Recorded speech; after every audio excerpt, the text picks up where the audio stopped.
안녕하세요. 채쌤입니다. 오늘의 책은 누가 승자일까요?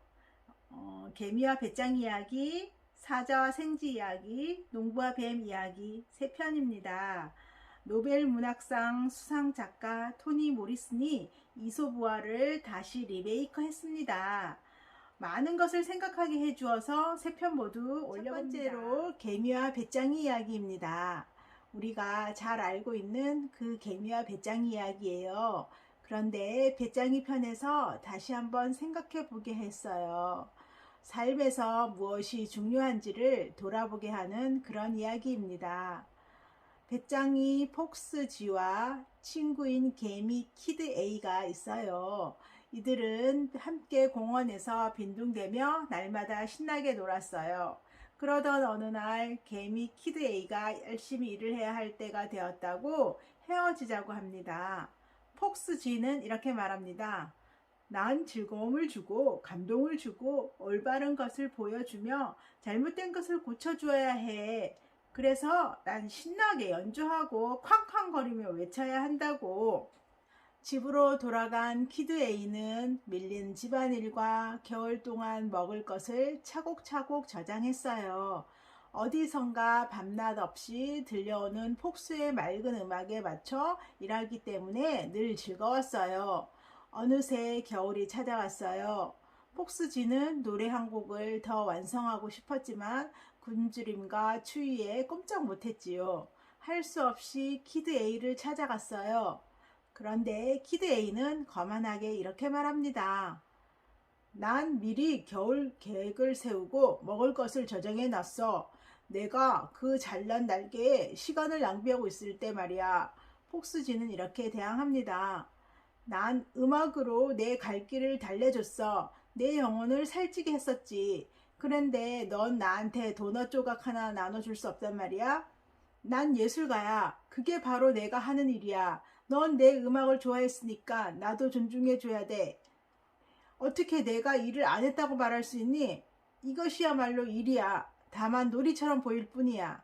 배짱이는 자신이 만든 노래를 모두 갖고 떠나버립니다. 앞으로 키드 A의 삶은 어떨까요? 결국 누가 승자일까요?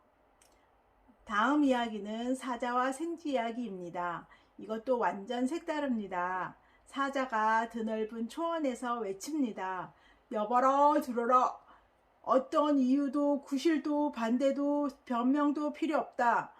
난 세상에서 가장 강력한 악당. 내가 좋아하는 일만 하고 내가 하고 싶은 일만 하노라. 그러던 사자가 가시덤불에서 발에 가시가 박혔네요. 지나가는 동물이나 여러 동물들을 불러서 가시 좀 뽑아달라고 사정도 하고 명령도 해보지만 별 소용이 없답니다. 그러다 생쥐를 통해 해결합니다. 사자를 구해주는 생쥐의 조건은 이렇습니다. 다시는 생쥐를 잡아먹지 않을 뿐더러 영원한 친구가 되어 주어야 한다는 것이지요. 다음날 아침 잠에서 깬 생쥐는 기분이 이상했어요. 마치 자신이 사자가 된 것 같았지요. 사자처럼 보이고자 목 둘레 털을 갈기처럼 보이게 치켜 세웠고 이빨은 드러낸 채 풀밭으로 내달렸답니다. 그러나 다른 동물들에게는 생쥐가 찍찍거리는 것으로만 들릴 뿐이지요. 생쥐는 이 모든 불만을 사자에게 와서 하소연합니다. 사자는 하는 수 없이 자기 털을 잘라서 생쥐에게 갈기를 만들어주고 빨간 벨벳 가운을 잘라 커다란 혀를 만들어서 생쥐 입에 붙여줍니다. 사자 발처럼 보이게 하고자 커다란 장화 4개도 만들어 심겨줍니다. 그러나 아무 소용이 없지요. 오히려 다른 동물들이 전보다 더 요란하게 웃어댑니다. 안 그렇겠어요? 생쥐가 자신의 분수를 모르고 날뛰는 모습 좀 보세요. 생쥐는 고민 끝에 사자한테 달려가서 대왕 자리를 내놓으라고 합니다. 사자는 화가 치밀었지만 한편으로는 생쥐한테서 벗어나니 기쁘기도 하였지요. 그리고는 지금껏 살아온 곳이 내려다 보이는 언덕에서 한층 지혜롭게 중얼거립니다. 세상에서 가장 강력한 악당은 자기가 좋아하는 일만 하고 자기가 갖고 싶은 건 모두 손에 넣는다. 세상을 다스리는 법을 만드는데 필요한 건 장화와 강한 발톱과 커다란 발이 전부다. 그러나 강하건 약하건 크건 작건 거인이건 난쟁이건 원래의 자기 모습으로 살기를 두려워하면서 나쁜 악당이 되려는 이는 누구일까? 여러분은 누가 승자라고 할 수 있을까요? 다음 책은 농부와 뱀 이야기입니다. 우리가 삶에서 지혜롭게 살아가기 위해서는 그 본성을 잘 파악해야 한다는 생각이 듭니다. 다음 이야기에서는 누가 결국 승자였을까요? 농부인 포피 할아버지는 트럭을 몰고 호숫가 다리로 낚시를 하러 갔지요. 몇 마리를 잡고 집으로 돌아가려는데 트럭 바퀴에 뱀이 깔려 있었어요. 농부는 뱀을 구해주고자 하다 독이 있는 뱀을 구해주면 봉변을 당할 것 같아 뱀과 협상을 했어요. 굳은 약속과 맹세를 받아내고 구해줬어요. 이제 뱀은 자기를 농부의 집으로 데리고 가서 치료도 해주고 먹을 것도 줘야 한다고 쪼릅니다. 뱀은 하루씩 더 있기를 구했고 농부는 자신을 물지 않을 거라 믿고 그렇게 했답니다.